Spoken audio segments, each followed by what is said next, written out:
Whenever Kilauea volcano is erupting inside the Hawaii Volcanoes National Park, the Park Service ensures spectators get a safe view of the activity at hand. The National Park Service ensures that spectators have the safest view possible, making sure that everyone is safe from danger. However, there are areas in the park that are off limits and very dangerous, from the obvious sign right here telling you that it's obviously dangerous. In the past 40 years, there have been a handful of people who have died in the most dangerous areas of the national park. In some cases, the body has never been found. In this article, in 2000, a man and a woman were found dead several hundred feet inland from where the lava was entering the ocean. It was later determined that the two had died from pulmonary edema, likely caused by the inhalation of hydrochloric acid contained in the plume, as well as the tiny glass particles. In this other case, in 1998, a Big Island resident died after falling down a littoral cone created at the site of the ocean entry where the lava flows into the ocean. This is what an ocean entry littoral cone looks like. Basically what happens is the lava goes into the ocean, there's an opening at the top of the lava tube where the water gets in and the lava interacts with the water, creating these explosions. And what happens is it's going to build up a small cone at the edge of the ocean there. So what will happen is once these things grow too big, they are also very unstable and will eventually fall into the ocean. The distance between me and those lava fountains is about 1,000 feet, or about 300 meters. So I was quite a distance away from them. Now back in 1993, a Kona man died when the lava bench he was standing on collapsed into the ocean. 3 others nearby managed to run to stable ground, but the Kona man's body was never found. He disappeared completely under the waves. Again, there are many places in the Hawaii Volcanoes National Park where you can safely view eruptive activity as well as wildlife, as long as you stay on the trails and don't wander too far off. Because as soon as you wander off the trails into the rugged territory of the backcountry of Hawaii Volcanoes National Park, that's where life starts to get rough. Okay, here's a location of Hawaii Volcanoes National Park. It's located in the state of Hawaii, on the Big Island, on the southern part of the Big Island, like you see right here. And the national park covers over 1,300 square kilometers. So it's very huge. And you can easily get lost if you do not know the land. Now this flow field is from Pu'o that was active between 1983 and 2018. It's about 8 miles wide by about 9 miles long. Now that the majority of the vegetation has been burned away by lava, it may not be as easy to get lost nowadays in this flow field. However, back in 2003, there was a lot of vegetation on the hillside there, or what they would call the pali. So it would have been easier to get lost 18 to 20 years ago.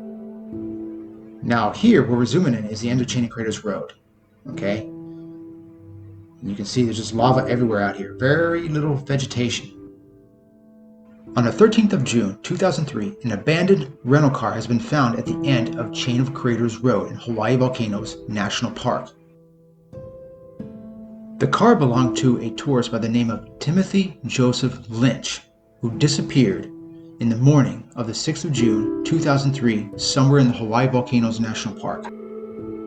He was a 44-year-old white male, around 5'8", 5'10", to about 180 to 190 pounds. He had brown hair and brown eyes, and he possibly had a goatee at the time of his disappearance. And he also has a surgical scar on the lower abdomen and a light brown abrasion on his lower back.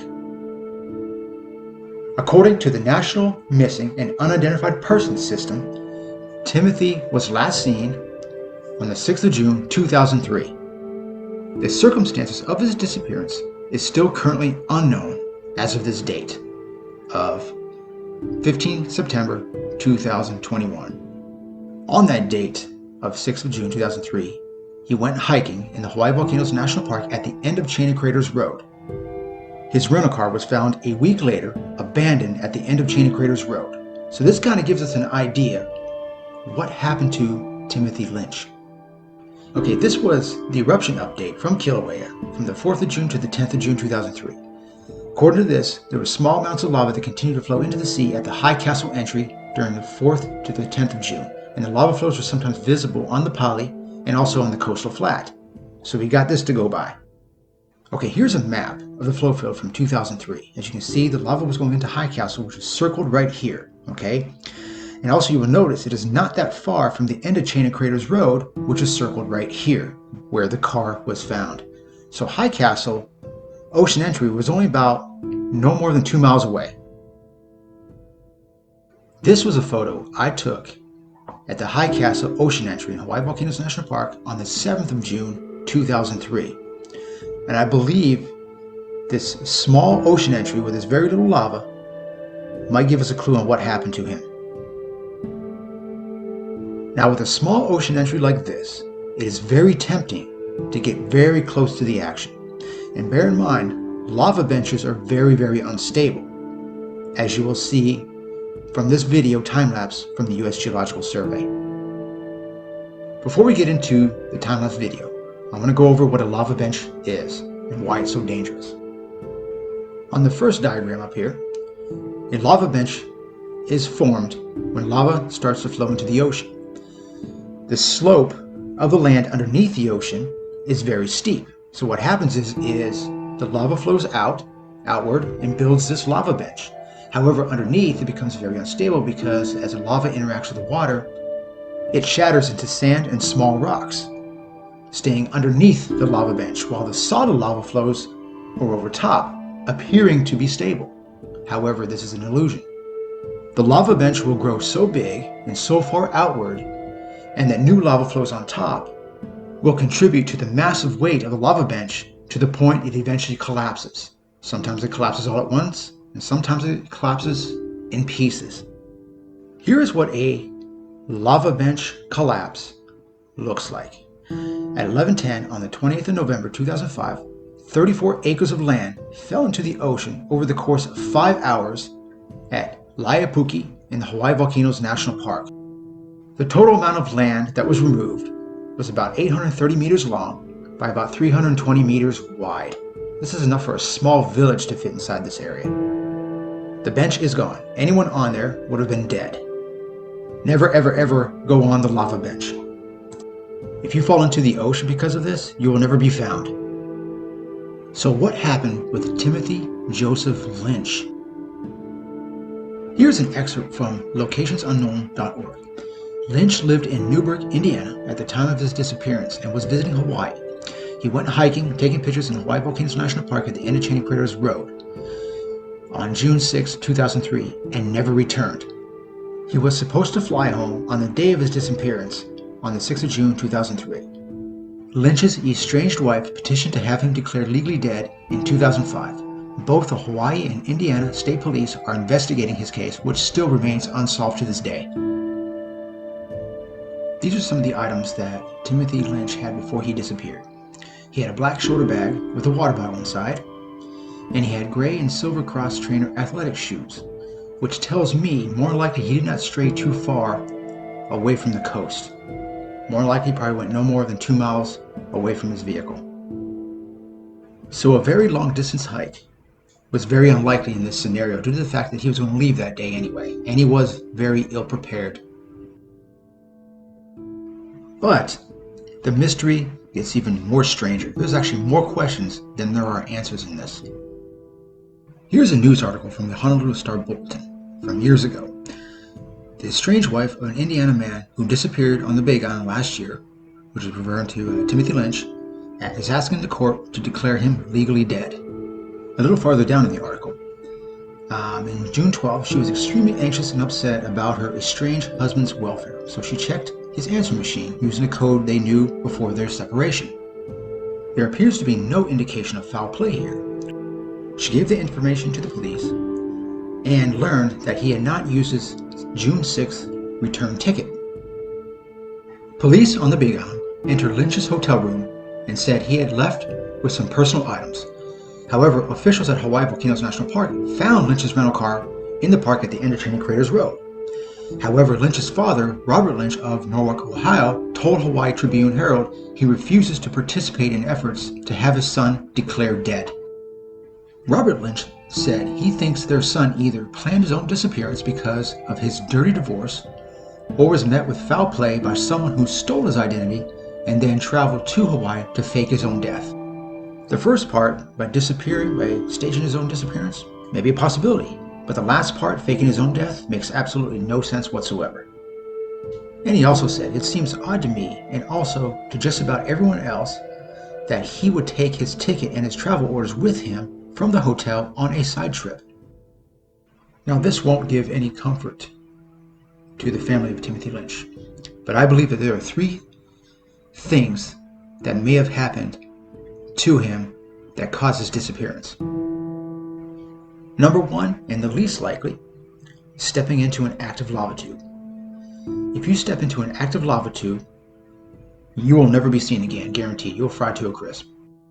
But also, openings in lava tubes like this are very unlikely on the coast. Sometimes they're there, but they're rare.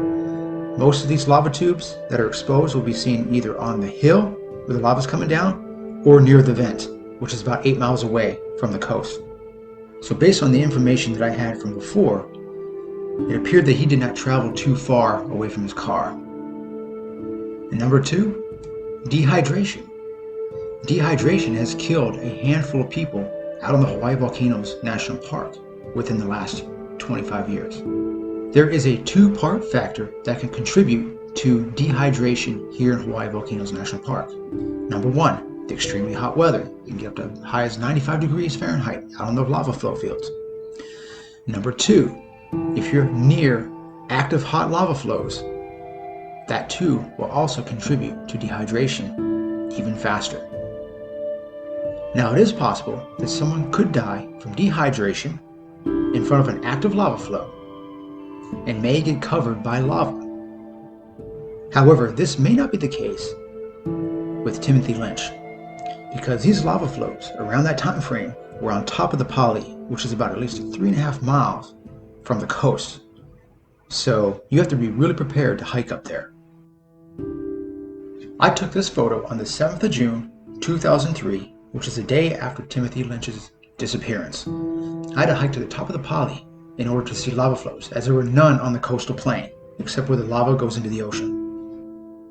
However, if he would have died on the coastal plain from dehydration, away from these hot lava flows, a helicopter would have easily spotted him on the ground. The last and the most likely scenario is that Timothy Lynch died in a bench collapse and his body was never recovered.